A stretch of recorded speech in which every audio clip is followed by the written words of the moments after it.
Bugun tunji kelganlar bormi sohbatimizga? Xush keldingiz.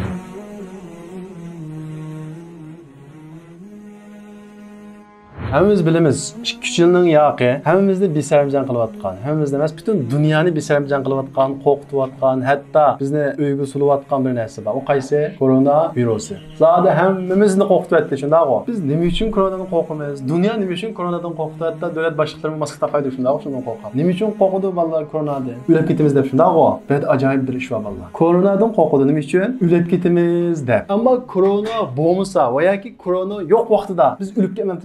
Asli bir yerdagi qo'rqash o'limdan qo'rqash, virusdan emas. Korona bo'lmasa, yana o'lib ketamiz. Korona yo'qmaganlar o'lib ketdi. Dunyoda taxminan kuniga necha yuz ming odamlar turib qarab turanglar. Yuqoridagi butun yer shahrininki nupusi 8 milliardga yetib qoldi hozir. Mayli tug'ilgan odam 99 million. Bugun tug'ilgan odam 319 ming. Bugun bir kun tug'ilgan odam. May 1 yil ichida o'lgan odam 41 million. 8 necha ming. Bugun o'lgan odam qancha? 133 ming odam o'ldi. Bugun bir kun ichida. Kashkichilik qancha odam o'ldi bilmaymiz. Ammo taxminan kunda 150 mingdan 240 ming qadar odam o'ldi. Yurak kasallar o'lgan odamning soni 48 ming atrofida. Rak kasal deymiz. Ayt az shundami jamiyatda? Rak kasallar o'lgan odamning soni kunda 26 ming atrofida. Korona eng avjiga chiqqan vaqtida o'lganlarning soni 7 ming bir kunda. Demak, bizni bu yerda qo'rqitayotgani asli o'lim. Ammo yana bir haqiqat borki, korona bu virus bo'lmasa-mu, o'lim bor. Dunyo bo'yicha bir kunda qatnash voqeasida o'lganlarning soni koronada o'lganlarnikidan ko'p. Masalan, koronada 2300 desa, qatnash voqeasida o'lganlarning soni bir kunda 3300. Asli bu nihoyatda normal to'g'ri bo'lgan ish. Ammo bu yerda bir normal bo'lmagan bir ish bor. U qaysi deganda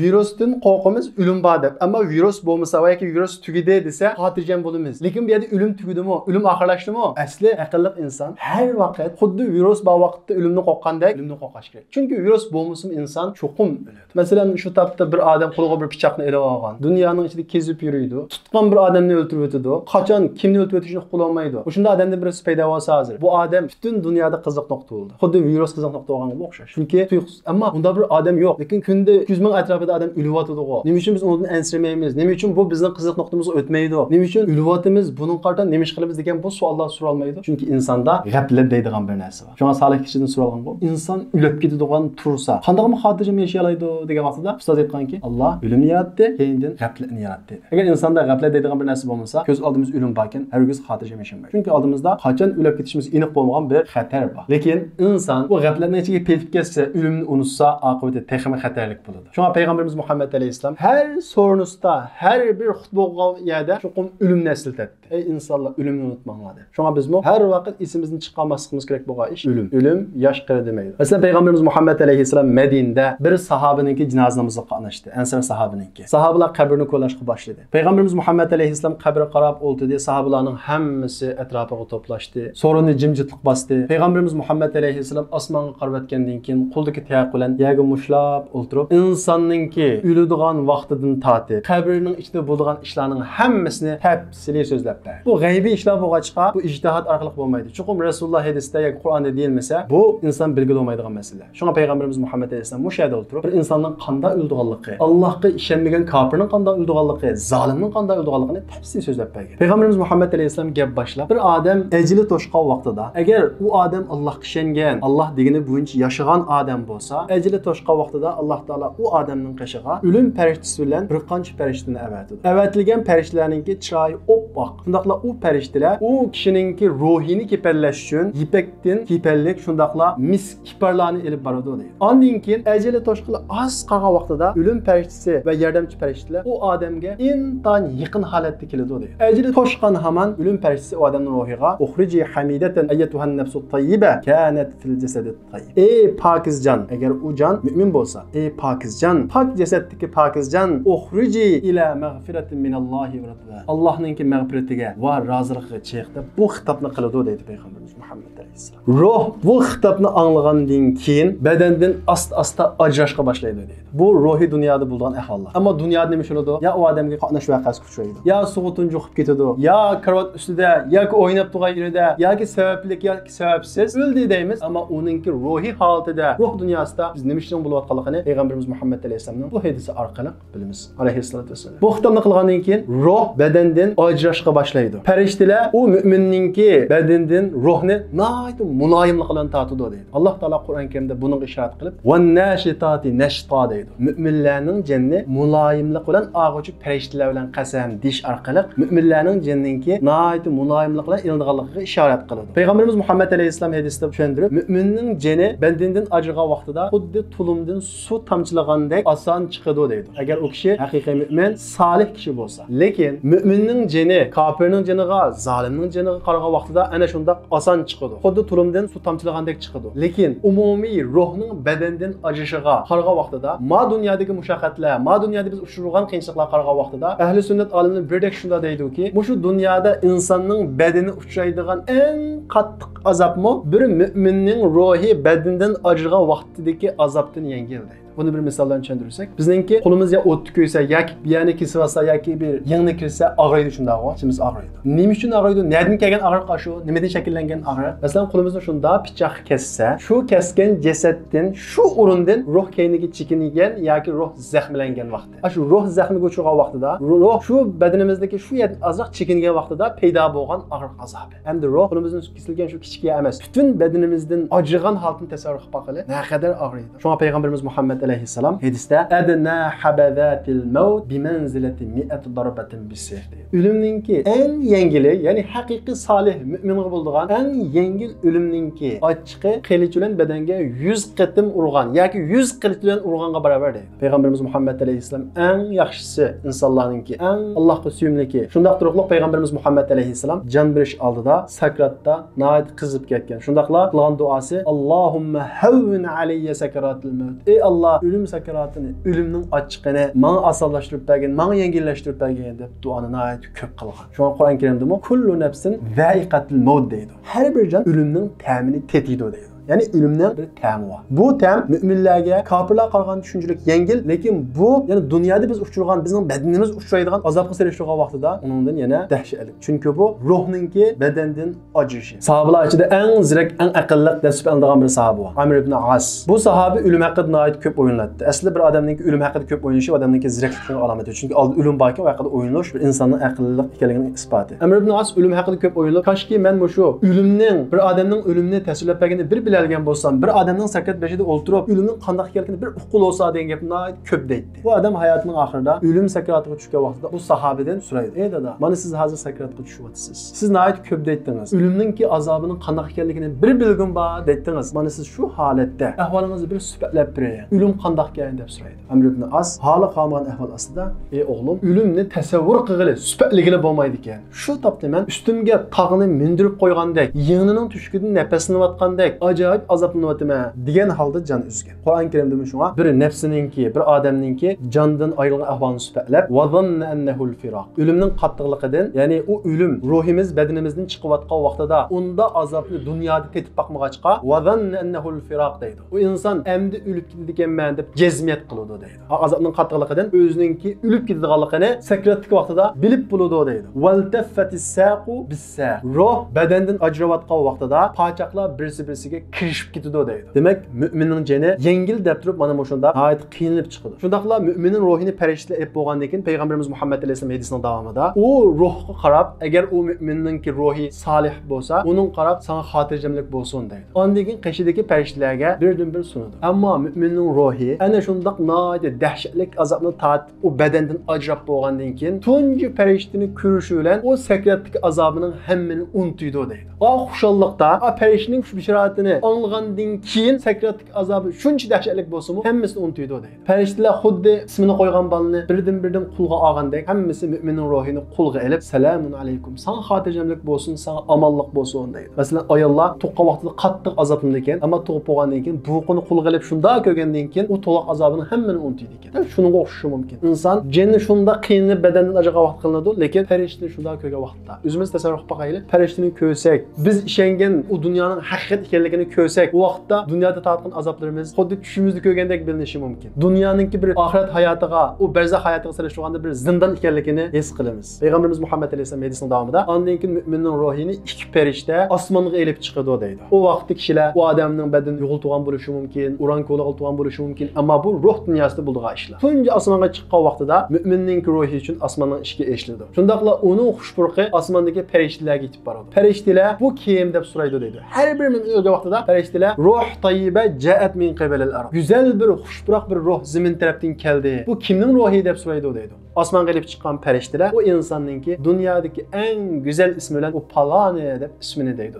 Ondan keyin osmondagi farishtalarning hammasi uning rahmat tilaydi, xotirjamlik va duo qiladi. Ondan keyin ikkinchi osmonga chiqadi, o'xshash savolni ikkinchi osmondagilar qiladi. Shu shaklda davomlashib 7-osmonga chiqadi. Har qavatdagi farishtalar u mu'minning ruhi uchun rahmat tilaydi, duo qiladi. Demak, bir mu'min holatda vafot topsa, uning ruhi farishtalar orasida mana shunda izzat va ikromga erishadi. 7-qavatga chiqqan vaqtida Alloh taolo farishtaga xitob qiladi. Bu bandamninki qilgan ishlarini, dunyoda qilgan ishlarini hammasini 50 kitobiga yozinglar deydi. 50 degan qanday kitob? Qur'on-i Karimda Alloh taolo "Va ma adraka ma illiyun" illiyunning nima ekanligini bilamsa, kitabun marqum. U yaxshilarning qilgan yaxshiliklari, amallari xotirilgan daftardir deydi. Farishtalar u kishining kitobini illiyunga yozadi. Ondan keyin Alloh taolo farishtalarga "Va'iduhu ilal ard" uni zaminga qaytaringlar deydi. Farishtalar bu buyruqni anglagandan keyin uning ruhini jasdi, mayt yulib bo'lguncha osmondan tushib saqlab turadi. Uning jasdi yulib bo'lgandan keyin jasdiga qaytaradi. Jasdiga qaytarilgandan keyin u ikromlar yuzidan u osmonda ko'rgan farishtalarni, Allohning o xitoblarini anglagandan keyin u mu'min banda qiyomatning bo'lishi uchun nihoyat aldiraydi. Qiyomat tezroq bo'lsa ekan. Hatto dafnisi kechiktirilsa,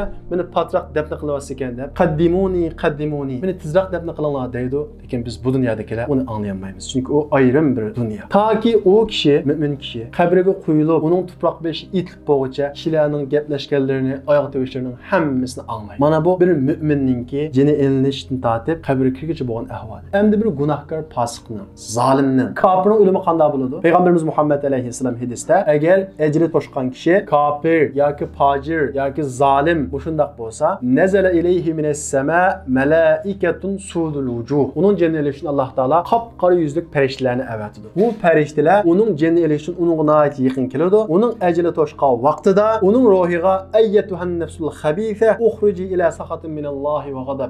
Pak bo'lmagan, ruhini bulg'agan nejis jon ukhruji ila sahatin minalloh. Allohning g'azabiga, Allohningki azobiga chiq deb bu buyruqni qiladi. Bu buyruqni qilgandan keyin u kofirning ruhi badandan ajrashga boshlaydi. Ammo bizning bu dunyoda ko'rganimiz yo karvatda yetib, yo doktorxonada, yo qatnash vaqasida boshqa bir sabablar bo'lishi mumkin. Ammo u bir sabab, u bir perda. U dunyoda, boshqa bir dunyoda ruh dunyosi bo'layotgan bo'lsa, farishtaning qilgan bu xitobi. Bu xitobni qilgandan keyin fayantazi'uha kama yuntaza'u sufud min as-sufil mablul deydi Payg'ambarimiz Muhammad alayhissalatu vasallam. Kofirning jini badandan xuddi ho'lyonning orasidan zehni sug'agandek tas chiqadi deydi. Ho'lyonning orasidan zehni sug'ib baqsa, yonlar chaplashib olib chiqmay, shunda chiqadi-ku. Dal mushuning o'xshash chiqadi deydi. Shundaqla farishtalar ularning jinni ilishda nihoyat qo'pollik bilan oladi deydi. Nima uchun? Allohga kufrlik qilganlik uchun, zaminda zulm qilganlik uchun. Alloh taolo Qur'on Karimda bu farishtalarni sifatlab "Wan nazi'ati gharqa" kofirlarning, zolimlarning jonlarini söküp tatib og'uchi farishtalar bilan qasam deydi. Farishtalar ularning ana shundaq ruhini badandan ajratib ilayotgan vaqtida ularga do'zax azobini xabar beradi. Shundaqla uning do'zax ahli ekanligini xabar beradi. Hijran mahjura, sizlarga jannat harom buni deydi. Bu vaqtda zolim kofirlarning sekretga ahvoli qanday bo'lganligini Qur'on Karimda Alloh taolo bayon qilib, "Walau tara iz yatawaffallazina kafarul malaika" farishtalar kofirlarning jinni ilayotganligini ko'rsang, ey Muhammad, yadribuna wujuhahum va adbarahum wa zuqu azabal hariq. U kofirlar jinni ilayotgan vaqtida, ruhi badandan sug'urayotgan vaqtida o'zining yuzlariga, dumbulariga urushqa boshlaydi deydi. Ya'ni ruhiy jihatda qiynalganlikning tufayli o'zini qattiq ruhiy jihatda o'zini urib mushunda qilganligini ko'rgan bo'lsang, kashki ey Muhammad, uni sen ko'rmaysa, u bir ayrim bir dunyoda bo'ladi, ana shundaq bo'ladi deb Alloh taolo Qur'on Karimda bundan xabar beradi. Shundaqla farishtalar u kofirga, u zolimga va zuqu azabal hariq. Endi sizlar Allohni inkor qilganliginglar tufayli, Allohni inkor qilib bo'ldi qilmay, Allohga ishongan kishilarga zulm qilganliginglar tufayli va zuqu azabal hariq, ko'ydirguchi azobni tetinglar deb bunu deydi. Öyle bakale. Dünyada çoğunçılık kılgan, özünü küçültgen kafirlar. Bu kitabni anlagandan keyin özününki ne kadar arzimas, ne kadar aciz ekanligini his qiladi. Yana bir oyatda Alloh taolo zolimlarningki sakratlik ahvolini bayon qilib, hamma zolimlarningki azoblanish qalaymiz shunda, chunki zolimlar dahshatli zulmlarni olib borgan chiqadi. Alloh taolo yana bir oyatda zolimlarnikini ayrim bayon qilib, "Walau tara idiz zolimuna fi ghamaratil maut wal malaikatu basitu aydihim akhriju anfusakum." Ey Muhammad, zolimlar dunyoda o'zini kuchlik, manchining askirim bor, xolagancha kishilarni yo'qotib o'talayman deb mushundaq ko'ranlagan zolimlarningki sakratga tushgan ahvolini ko'rsang kashki, farishtalar, ya'ni azob farishtalari qo'llarini ularga sunib, jonlaringlarni chiqiringlar. Sizlar Alloh to'g'risida haqsiz so'zlarni qildinglar va Allohning oyatini mensimidinglar, ko'zga ilmidinglar. Ya'ni musulmonlarni zulm qildinglar, musulmonlarni ko'zga ilmidinglar. Bugun xo'rlig'ich azob bilan jazolanasizlar degan bu gapni deydi. Sen Muhammad bu gaplarni ko'rgan bo'lsang, dish orqali Alloh taolo Qur'on Karimda zolimlarningki jon bergan ahvolini bayon qiladi. Bu xil jon bergan vaqtida, o'lim farishtasini ko'rgan vaqtida Allohga ishonmagan, farishtalarga ishonmagan bir odamni qolmaydi. Ajri to'shqa vaqtida hamma odam uning haqiqat ekanligini, o'limdan keyin bir hayotning bor ekanligini tushunadi. Hammasi iymon etadi, hammasi tavba qiladi, hammasi pushaymon qiladi. Lekin u vaqtda tavba qabul bo'lamdi. Birdek holda zolim va kofir, Allohga ishonmagan kishilarningki janni ilinayotgan vaqtida qildigan gibi Robbirji'un. Ey Alloh, meni dunyoga qaytarsang deydi. Ya'ni dunyoni men o'zligidan paydo bo'lgan, yaratuvchisi yo'q deb qolibdikanman. Robbirji'un, meni dunyoga bir qaytarsang, la'alli a'malu solihan fima tarakt. Men yaxshilarni qilib olsam, men haqiqiy sen umid qilgandek, sen orzu qilgandek, sen buyurgandek haqiqiy musulmon bo'lib yashab olsam deb bu orzuni qiladi. Alloh taolo ular xitoban nima deydi shu vaqtda? Kalla deydi. Mumkin emas. Sizlarga nurg'ulgan mo'jiza avatildi, Qur'on avatildi, Qur'on tushuntirilgan payg'ambarlar avatildi. Payg'ambardan keyin payg'ambarning varisleri bo'lgan ulamolar avatildi. Sizlarning ojizliklaringizni his qildirish uchun virus, undan boshqa nurg'ulgan ofatlarga o'xshash sizlarning kuchinglardan hal qilgan nurg'ulgan hodisalar, ya'ni Allohning oyati bo'ldi. Lekin sizlar o'zinglarning ojiz ekanligini his qilmadinglar. O'zinglarni hammadan kuchli o'yildinglar. Kalla, endi imtihon tugadi. Sizlarga hech qanday bahona qolmaydi deb ularningki bu pushaymonni rad qiladi. Shundaqla gunohkor osilarmi dunyoda qilgan har bir gunohiga pushmon qiladi. Ularning gunohkorlar deydigan gibi inni tubtul an. Ey Alloh, endi men tavba qildim deydi. Sakrat qilgan tavba qabul emas. Alloh taolo Qur'on Karimda "Va laysatit tawbatu lillazina ya'maluna as-sayyi'at." Yomon ishlarni, harom ishlarni, gunoh ishlarni qilib, hattoki ajal kelgan vaqtida, o'lim farishtasini ko'rgan vaqtida, jini chiqishga boshlagan vaqtida, sakratga vaqtida inni tubtul an, endi men tavba qildim deganlarning tavbasi tavba emas. Alloh taolo ulaika atadna lahum azaban alima. Ularga biz dardlik azobni tayyorladik. Ondan keyin farishtalar u zolimlarningki, u kofirlarningki ruhini jindan ep bo'lgandan keyin ularni kepellash uchun elib kelgan jindagi ularning ruhini kepellaydi. Ularning ruhini, mu'minning ruhini farishtalar qo'llariga elib, uning uchun durud, uning uchun rahmat, uning uchun duo qilgandek asla duo qilmaydi. Shundaqla kofirning ruhi nihoyatda sesiq turaydi. Ikki farishta o'xshashlar mu'minning ruhini elib chiqqanga o'xshash dunyo osmoniga elib chiqadi kofirning, zolimning ruhini. Lekin uning ruhi uchun osmonning ishga echilmaydi. Alloh taolo Qur'on Karimda bundan xabar berib, innallazina kazzabu bi ayatina wastakbaru anha. Bizning oyatlarimizni yolg'onga chiqargan va uning cho'nchilik qilganlar la tufattahu lahum abwabus sama. Ruhi osmonga o'rlagan vaqtida ular osmonning ishga echilmaydi deydi. Alloh taolo farishtalarga osmonning ishga echilmasdan ularga uktubu kitabahu fi sijjin fil ardi sufla. Uning kitobini sijjin qezinglar, zaminning eng tuvan qatidagi sijjin qezinglar deydi. Va ma adraka ma sijjin. Sijjin degan nima? Kitabun marqum. Sijjin degan u yomon odamlarning, zolimlarning, kafirlarning, osiylarningki qilgan ishlari, qilmishlari xotirlangan bir kitobdir deydi Alloh taolo Qur'onga. Ondan keyin Allohning bu buyrug'ini anglagandan keyin farishtalar kofirning, zolimning ruhini zaminga nihoyat qattiq tashlaydi. Ondan keyin ruhi bedanga qaytariladi. Ondan keyin u mayli mu'min bo'lsin, mayli kofir bo'lsin, zolim bo'lsin, qabrisiga dafn qilingandan keyin mu'mingimi, kofirgimi savol so'roq boshlanadi. Mana bu bir mu'minningki, bir zolimning va bir kofirningki tetadigan o'limning ta'mi. Alloh taolo hammamizga bu o'lim imtihonidan o'tgan nasib bo'lsin va Alloh taolo shu ruhimizni oson berishimiz uchun dunyoda o'zi rozi bo'lgan shaklda yashashga nasib qilsin Alloh taolo. Inshaalloh kelar haftalik darsimizda bir mu'min qabrga kelgandan keyin qanday savollar berishiga keladi. Qanday qilgan vaqtida qabrdagi savollarga javob beradi. Nurg'un kichik chaqamizda atli bo'limiz degan dining nima, kitobing nima, payg'ambaring nima deb so'raydi. Bu savollarning javobini yedilib olsaqlam, qabrda javob beralamdi. Kofirlarning qabrdagi ahvoli nima bo'ladi? Ya'ni qabrga qo'yilgandan keyin qabrninki tunji kichisida nima ishlar yuz beradi? Inshaalloh biz kelar hafta bu vaqt to'xtalamiz. Va axiru da'vana anil hamdulillahi robbil alamin.